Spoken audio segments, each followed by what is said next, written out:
Hello, Rob here. In this video, I am going to show you how to set up a game of Dark Venture using the setup reference card. So I'll just get right into it. So the first step is separate the character item and location cards into 3 decks, shuffle them and place them into their designated spaces on the deck mat beside the play area with room for character and item discard piles. So I'll just say, there we go. We've got room up top here for character and item discard piles. Shuffle and place the heroic quest and side quest decks nearby. So here we go. So here is the item deck. So I would shuffle that. This is already shuffled. I'll shuffle it and I will place it onto the deck mat. Right there. Same with the character deck. Later on in the rules card, it will say to take this character deck and remove all the heroes. So you can see the heroes have a red band, so they're a little easier to pick out to see. But you could beforehand, I think in the main rule book, it just says to select a hero. So you could select your hero beforehand before you put this deck down. So I'm going to put this deck down. I have already chosen the Plant Man as my hero. And also the location cards. These are all the locations in the core game. Just shuffle them up.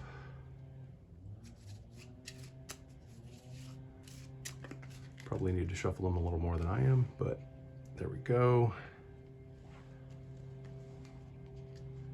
And then do the same with heroic quests and side quests. So here's heroic quests. Already pre-shuffled, honestly, but there we go. And the side quests. Okay, next step. Players remove all heroes from the character deck. Each player selects 1 hero to play and the rest are shuffled back. Okay, so we've got that. I'm Plant Man. Each player draws the worn and held items listed on the hero's card from the item deck, shuffling it after. Worn items, shields, and weapons are equipped to characters. Other items are held in their inventory. So in this case, Plant Man wears the red solar cape and holds the golden sword. So I'm going to put him here. I have already gone through the item deck and got his red solar cape and golden sword. So those can be placed on the blue slots of his dashboard here. And more items could be placed. I think he can hold an item, 1 item in each hand or 1 two-handed item, an item on his body and an item on his head and a jewel. So all of those could be equipped to him at any given time. And if there are more than 2, you just kind of cascade them down or, pile them on top of each other here. There are other ways, I'll show you in another video, just kind of a way to play the game without using the hero dashboard. It kind of shrinks it a little bit, but so for now, I'm just going to put those 2 there. On to the next. Place each hero's character card and items onto the dashboard. Okay, I've done that. And then add the hero's base attribute score to any item attribute bonuses and place a cube, red, yellow, blue, or green, into each corresponding attribute track on the dashboard. Place a black cube onto the hero's health track on the dashboard to represent their base health, and a red cube nearby represents their variable current health. If equipped items provide an attack or armor bonus, add bonus tokens to the dashboard in the appropriate spots. So here we go. In this case, Plant Man starts with a power of 5 and his red solar cape gives him a +1. So he's got a 6. I'm gonna slide that up to 6. He starts with 3 speed. His solar cape and golden sword give him +1 to speed. So he's got 5 to start. He starts with 4 mind And his golden sword gives him +1 mind, so he has 5 mind. And then he starts with 4 luck. Doesn't get any bonuses from his items quite yet, so he just has 4 luck. His base health is 36, so we put a black cube on 36.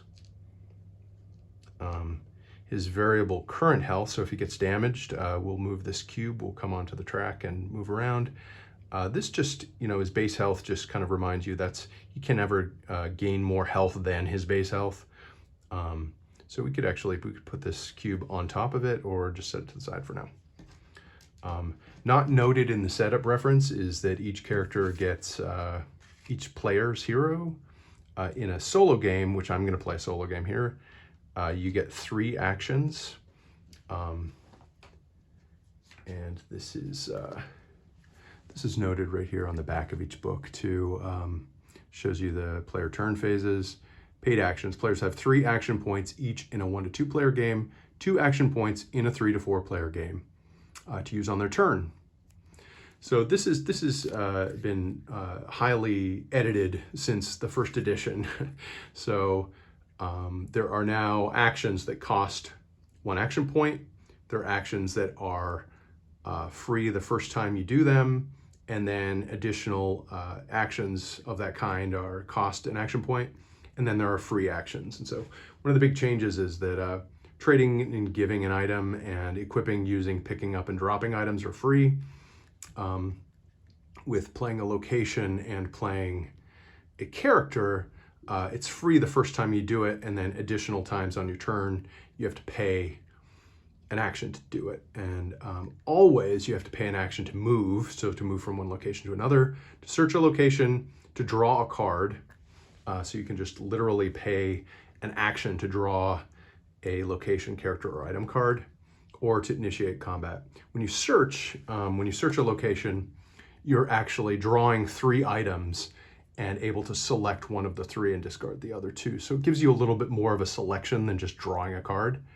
And in some cases, especially in a multiplayer game where you're like looking for a specific item, or maybe you have a quest where you're looking for something, or you just want a really, really good sword or shield or something. This just is a good way to kind of churn through the item deck and find the things that you need. However, you can only search each location 1 time.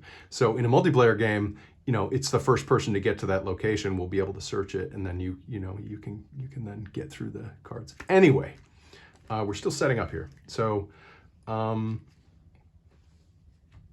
in this case, Plant Man has the red solar cape and the golden sword. The red solar cape gives him +1 armor bonus. So you take a +1 armor bonus token, put it on there to remind you. And the sword grants him +2 attack bonus. So you can take an attack bonus token. It's a +1 on one side, +2 on the other. It's got +2 attack bonus there. All right, next up. I think that covers it for that step. That is a long step. But that's the main setup of your character. Step 5, players roll 46. Highest roller is the first player. So this is for a multiplayer game, so I'll skip that.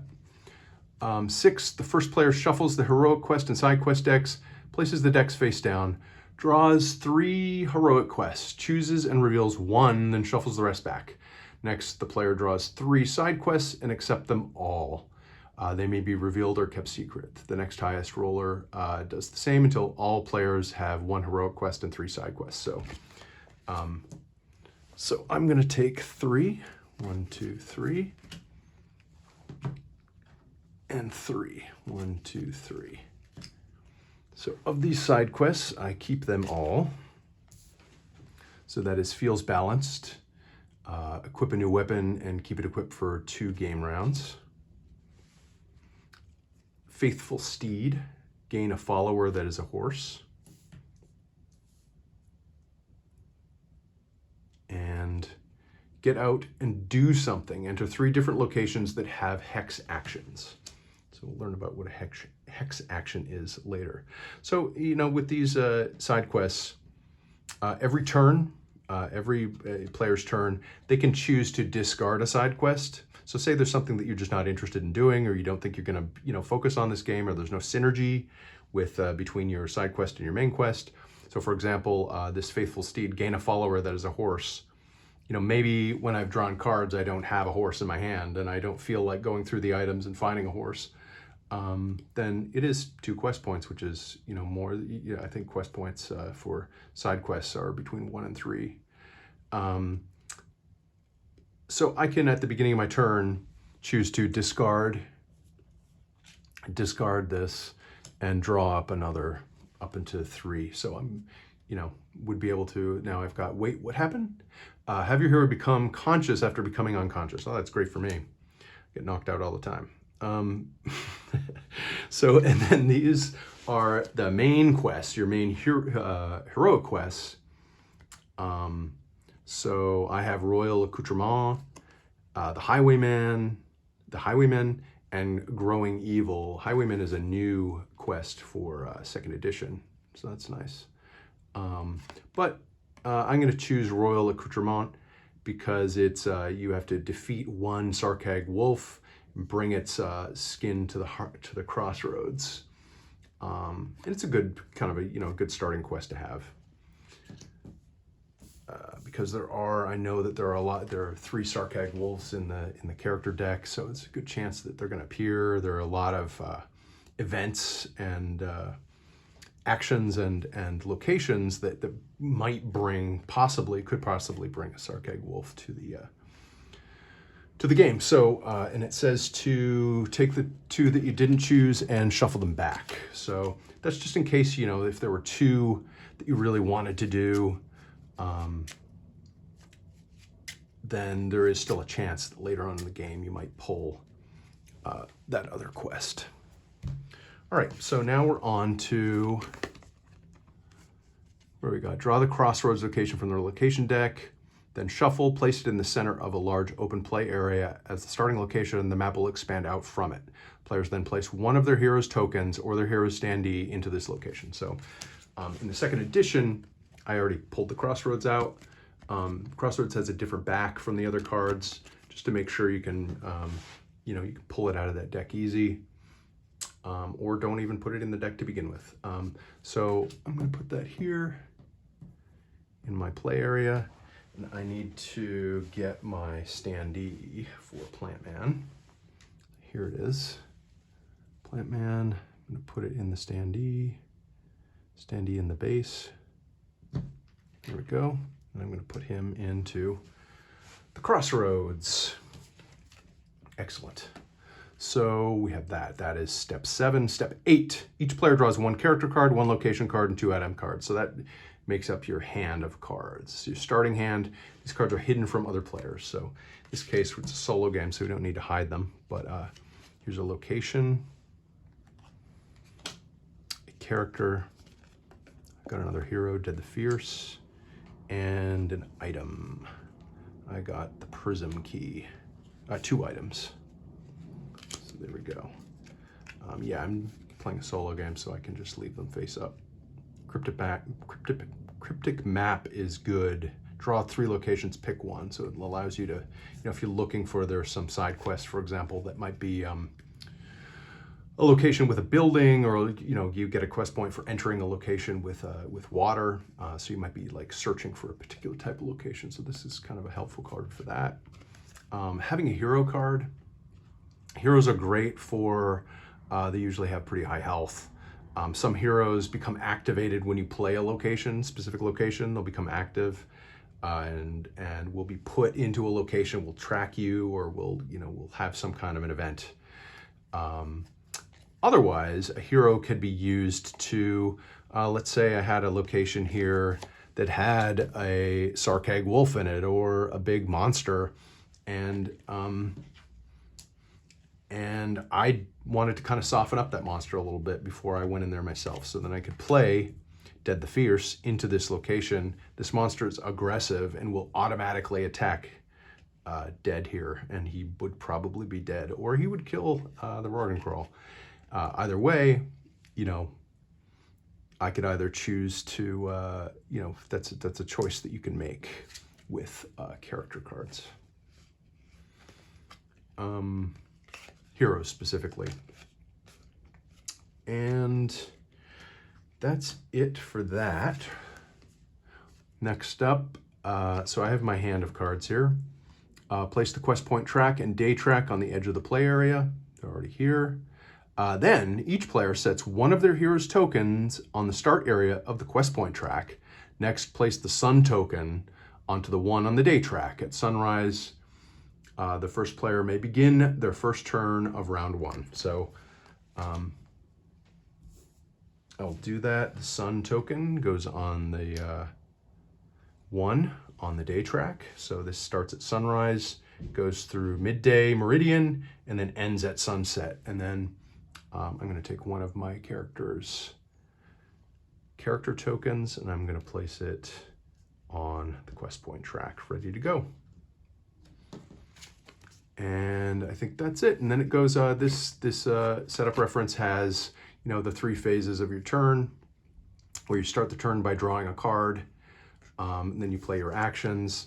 All of the actions are now on the back of each one of these books. One thing that's not on the setup reference is that as you set up the play area, you must choose to play with either Location Guide A and Action Guide A, books 2 and 3, or the B versions of these books, books 4 and 5. So at the beginning of a game, you choose to either play with the A books or the B books, and they are just different content for each location. So for example, I'll just look at this A book, for example.